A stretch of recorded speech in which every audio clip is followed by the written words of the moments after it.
Hi hello കുട്ടൂസ് ഫാമിലിയുടെ പുതിയൊരു വീഡിയോയിലേക്ക് എൻ്റെ എല്ലാ കൂട്ടുകാർക്കും സ്വാഗതം. നമ്മളിന്ന് തയ്യാറാക്കാൻ പോകുന്നത് മത്തങ്ങ കൊണ്ടുള്ളൊരു വിഭവമാണ് കേട്ടോ. മത്തങ്ങ കൊണ്ട് എരിശ്ശേരി, മത്തങ്ങ മോരുകറി, മത്തങ്ങ പായസം, മത്തങ്ങ മെഴുക്ക് പുരട്ടി, വിവിധ തരത്തിലുള്ള വിഭവങ്ങൾ ഉണ്ടാക്കുന്നതുകൊണ്ട് എല്ലാ കൂട്ടുകാർക്കും അറിവുള്ളതാണ്. ഞാനിന്ന് ഉണ്ടാക്കാൻ പോകുന്നൊരു വെറൈറ്റി മത്തങ്ങ തോരനാണ് കേട്ടോ. ഞാനിവിടെ ഒരു 400 ഗ്രാം വരുന്ന മത്തങ്ങ ആണ് കേട്ടോ എടുത്തിരിക്കുന്നത്. ഒരു 10-15 കൊച്ചുള്ളി എടുത്തിട്ടുണ്ട്. പിന്നെ ഒരു 5 അല്ലി വെളുത്തുള്ളി, ഒരു ചെറിയ കഷ്ണം ഇഞ്ചി എന്നിവ അരിഞ്ഞെടുത്തിട്ടുണ്ട് കേട്ടോ.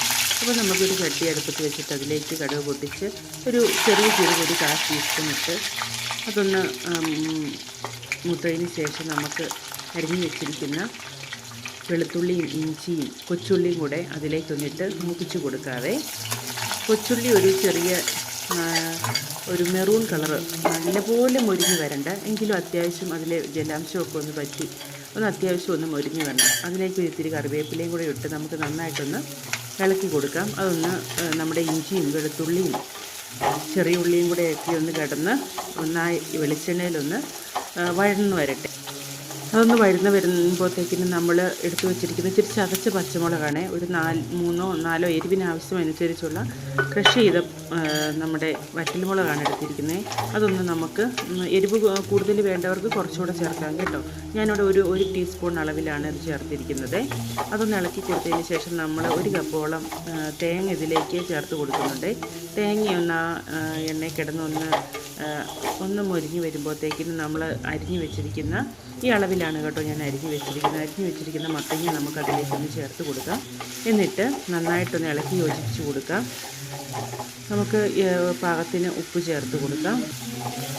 ആ ഉപ്പൊന്ന് എല്ലായിടത്തും ഒന്ന് അകത്തൊക്കെ പോലെ ഒന്ന് ഇളക്കി കൊടുത്തതിന് ശേഷം നമ്മളിത് ചെറിയ ചൂടുവെള്ളം ഒന്നും ഒഴിക്കുന്നില്ല. നമ്മളിതൊരു 1/4 കപ്പ് തേങ്ങാപ്പാൽ, അതായത് മത്തങ്ങയ്ക്ക് പെട്ടെന്ന് വേവുള്ളതാണല്ലോ, അപ്പോൾ നമ്മളതിനൊരു 1/4 കപ്പ് ആവശ്യമായ തേങ്ങാപ്പാലെടുത്ത് ആ തേങ്ങാപ്പാലിലാണ് ഒന്ന് അടച്ചു വെച്ച് വേവിക്കുന്നത്. വേറെ വെള്ളമൊന്നും നമ്മളിതിനകത്ത് ചേർക്കുന്നില്ല. അപ്പോൾ 1/4 കപ്പ് തേങ്ങാപ്പാൽ ചേർത്ത് നന്നായി ഒന്ന് ഇളക്കിയതിന് ശേഷം നമുക്ക് അടച്ചു വെച്ചൊന്ന് വേവിക്കാം. മത്തങ്ങ വളരെ എളുപ്പത്തിൽ വേവുന്നു. ഒരുപാട് വെന്തങ്ങ് കുഴഞ്ഞളിയണ്ട, ആ പരുവത്തിൽ വേണ്ട, നമുക്ക് അതൊന്ന് കടിച്ച് അങ്ങനെ കിട്ടണം. അപ്പോൾ നമ്മുടെ മത്തങ്ങ ഇവിടെ തേങ്ങാപ്പാലൊക്കെ പറ്റി ആവശ്യത്തിന് വെന്ത് വന്നിട്ടുണ്ട്. അതിലേക്ക് നമുക്കൊരു 1/4 ടീസ്പൂൺ അളവിൽ കുരുമുളക് പൊടിയും കൂടെ ചേർത്ത് കൊടുക്കാം. ഈ സമയത്ത് ഉപ്പൊക്കെ പാകത്തിനാണോ നോക്കണേ. അപ്പം നമ്മുടെ മത്തങ്ങ തോരൻ ഇവിടെ, വെറൈറ്റി മത്തങ്ങ തോരൻ ഇവിടെ റെഡി ആയിട്ടുണ്ട്. അടിപൊളി ടേസ്റ്റാണ്, എല്ലാവരും ഒന്ന് ഉണ്ടാക്കി നോക്കണം. നമ്മളിതിലേക്ക് വെള്ളമൊന്നും വേറെ ചേർക്കുന്നില്ല, തേങ്ങാപ്പാൽ മാത്രമേ ചേർക്കുന്നുള്ളൂ. അധികം രുചിയായിട്ടുള്ളൊരു വിഭവമാണ്. അപ്പോൾ നമ്മുടെ റെസിപ്പി ഇഷ്ടമായ എൻ്റെ കൂട്ടുകാരെല്ലാവരും ലൈക്ക് ചെയ്യാനും ഷെയർ ചെയ്യാനും കമൻറ്റ് ചെയ്യാനും മറക്കരുത് കേട്ടോ. നിങ്ങൾ ഉണ്ടാക്കി നോക്കിയിട്ട് നിങ്ങളുടെ വിലയേറിയ അഭിപ്രായങ്ങൾ എൻ്റെ കമൻറ്റ് ബോക്സിൽ രേഖപ്പെടുത്താനും മറക്കരുത്. അപ്പം അടുത്തൊരു വീഡിയോ ആയിട്ട് കാണും വരെ എല്ലാവർക്കും ടാറ്റ, ബൈ ബൈ. നല്ലൊരു ദിവസം നേരുന്നു.